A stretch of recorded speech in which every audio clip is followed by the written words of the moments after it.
السلام عليكم متابعيني، شلونكم؟ يا رب كلكم إن شاء الله تكونون بخير بصحة وعافية، ورمضان كريم عليكم إن شاء الله. وحبايب، طبعا اليوم حبيت أشارك الفيديو وياكم، وأتمنى تعجبكم فيديوهاتي. وحبايب، أتمنى من المتابعين الجداد لا ينسون اللايك والاشتراك وتفعيل زر الجرس، ويا ربي إن شاء الله تعجبكم قناتي وأكون خفيفة الظل عليكم. وحبايب، يلا نبلش الفيديو. طبعا هنا أنا واقفة أفكر بالفطور، وطبعا كليتنا نفس الحالة أكيد.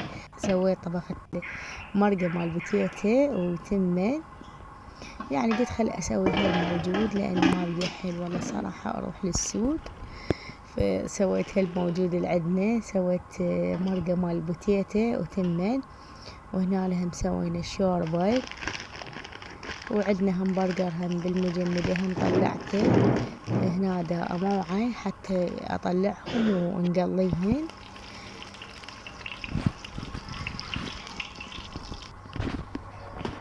وهنا هم عندنا هاي الطرشي طلعته وخليته بهذه الكاسات، وعندنا خضرة، وسويت لبن همين بهذا الترمز مالتي الحلو، وهيجي يعني وصار أحلى فطور طبعا. وفطور يعني بسيط وطيب بنفس الوقت، وخير من الله وكل نعمة، والله يزيدها علينا وعليكم إن شاء الله. وطبعا كسرت ثلج وخليته على اللبن، طبعا صار يجنن يموت، بس نريد الطاب يضرب حتى نشرب هذا اللبن البارد. هنا أختي تصب بالفطور وأنا دا أصور. وطبعا نسيت أقول لكم همينة طبخنا تمن باقلة، وطبعا هاي الباقلة يعني اشتريناها هيك كيس مال باقلة، وقعدنا أنا وأختي نفلس بيه زين. شلع قلبنا بالتفليس وطبخناه، بس شنو كان يخبل كلش طيب التمن مال باقلة، أنا كلش أحب تمن باقلة. طبعا هنا ننصب هذه المرقة، وجبنا رقي ما شاء الله كله خير وبركة من رب العالمين، يعني صلوات على محمد. هو اللي يجي الفطور وما شاء الله يعني السفرة تنترس، احنا اشياء ما متوقعيها، هذا اللي يجيب رقي وهذا اللي يجيب لبن صلوات على محمد، الله يزيدها علينا وعليكم امين يا رب العالمين. وطبعا احنا ردنا نسوي هذه هم تمر وخضرة دا تشوفون بالفيديو. طبعا ردنا نسوي تشريب مال الدجاج، بس الولد ما قبلوا، هم وابويا قالوا لا سووا فد مرقة، حولناها مرقة زين. وهنا كملت هذه السفرة، وإن شاء الله علينا وعليكم بألف عافية وصيام مقبول وأجر ثابت إن شاء الله آمين يا رب العالمين. قولوا لي شنو رأيكم بالترامز ملاتي؟ كلش حلوات طبعا، أنا كلش عاجباتني الترامز هذني.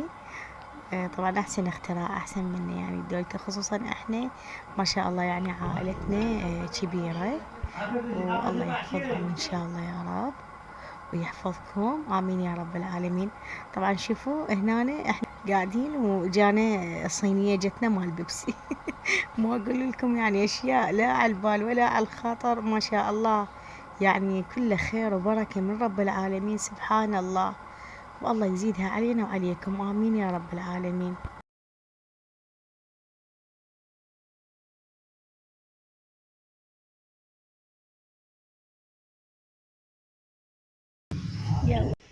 طبعا وبعد ما خلصنا الفطور لملمنا الماعين والسفرة، وطبعا راح يغسلن الماعين البنات، أنا دا ألم من المطبخ، أجمع لهم الماعين على السينج وهم يغسلن الماعين. طبعا هنا أنا كملت هذا الكاونتر، لملمته ودا أمسحه بالوصلة. وهنا أنا اجيت مع الميز، هذا همينه صاير كلش هوسة، مكومات عليه الغراض همينه راح ألملمهن وحتى يغسلوهن البنات، وأمسح هذا الميز. طبعا وهسه بعد ما كملت هذا الميز مسحته ورتبته، هنا عندي هذه فوق المجمدة، هم كان عليه هواي غراض وأشياء، هم وخرتهم ولملمتها ومسحتها هاي فوق المجمدة.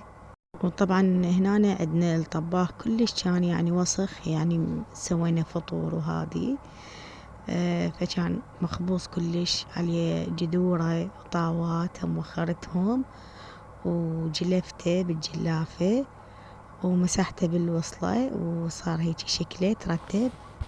طبعا وهسه بعد ما كملنا المطبخ ورتبناه سويت هذه الصينية لأبويا وجماعته يقعدون بالباب، طبعا جوارين، وسوينا هاي الصينية مال حبشكلات وشاي، واحنا هم سوينا ان احنا البنات من شاي وحب وهاي الشغلات الحبشكلات. طبعا حبايب لهنا وينتهي الفيديو، اتمنى يعجبكم ومع الف سلامة.